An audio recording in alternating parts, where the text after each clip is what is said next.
Assalamualaikum warahmatullahi wabarakatuh.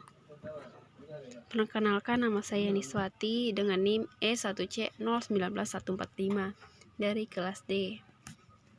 Pada kesempatan kali ini saya akan membahas tentang psikoanalisis struktur kepribadian Sigmund Freud.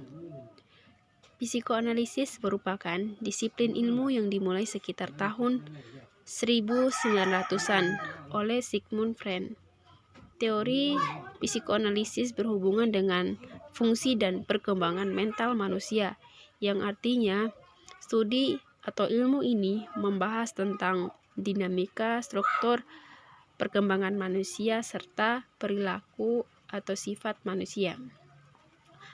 Freud mengembangkan sejumlah teori kepribadian. Teori-teori kepribadian yang dikemukakan oleh Freud diantaranya struktur kepribadian, perkembangan kepribadian, dan dinamika kepribadian. Namun yang akan dibahas pada kesempatan ini adalah struktur kepribadian. Struktur kepribadian terbagi menjadi 3. Yang pertama adalah id, yang kedua adalah ego, dan yang terakhir adalah superego.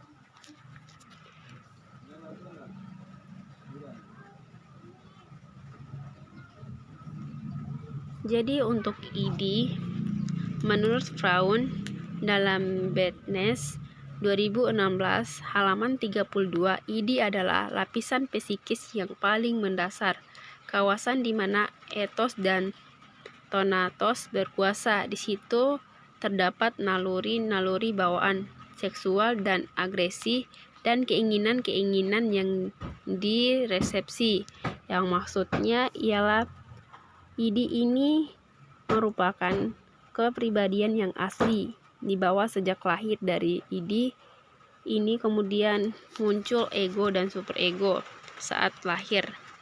Yang maksudnya ini merupakan dimensi yang tidak disadari oleh manusia seperti berkedip, makan, minum, itu merupakan tergolong ID.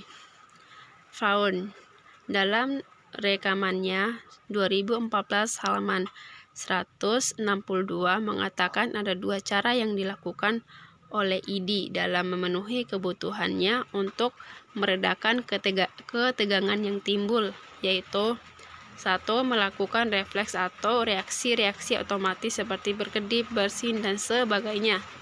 2. Proses primer seperti misalnya membayangkan makanan pada saat lapar.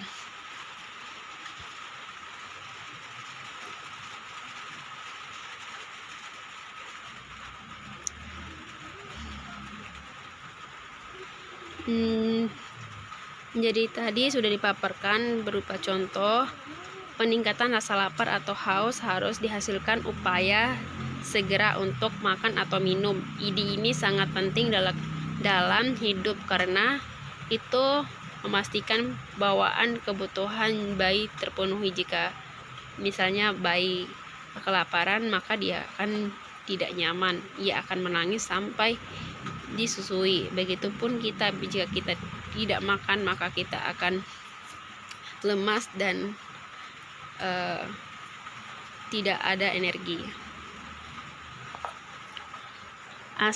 Jadi Asmara 2017 halaman 15 mengatakan dorongan-dorongan ID dapat diputuskan melalui proses primer yang dapat diperoleh dengan 3 cara. Yang pertama adalah perbuatan. Perbuatan yaitu suatu yang dilakukan atau tindakan seorang bayi yang sedang timbul dorongan primitifnya, misalnya menangis karena ingin disusui ibunya. Terus yang kedua, fungsi kognitif, yaitu kemampuan individu untuk membayangkan atau keinginan hal-hal yang memuaskan yang pernah dialami atau diperoleh. Contohnya tadi membayangkan makanan seakan-akan dia sudah makan. Lanjut, untuk yang ketiga, ekspresi dari efek atau emosi. Efek merupakan gejala psikis yang dapat diartikan sebagai ketegangan hebat yang timbul dalam waktu singkat tanpa disadari dengan gejala-gejalanya luar biasa pula. Dengan memperhatikan emosi tertentu, akan terjadi penguasaan terhadap dorongan-dorongan primitif. Namun, memuaskan kebutuhan ini tidak selalu realistis atau bahkan mungkin jika kita diperintahkan seluruhnya oleh proses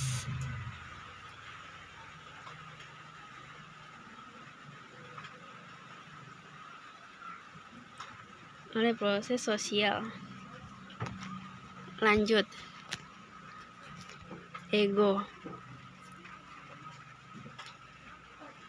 Ego adalah komponen kepribadian yang dibawa sejak lahir, tetapi berkembang seiring dengan hubungan individu dengan lingkungan. Prinsipnya realistis atau nyata.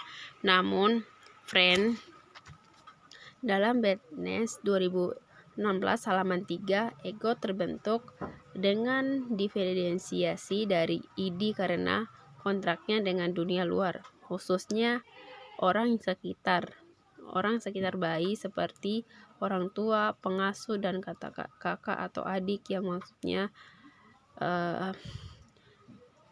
ini merupakan hasil dari dorongan lingkungan. Misalnya kita berhubungan dengan seseorang, maka kita akan memiliki kontraksi pula atau berinteraksi.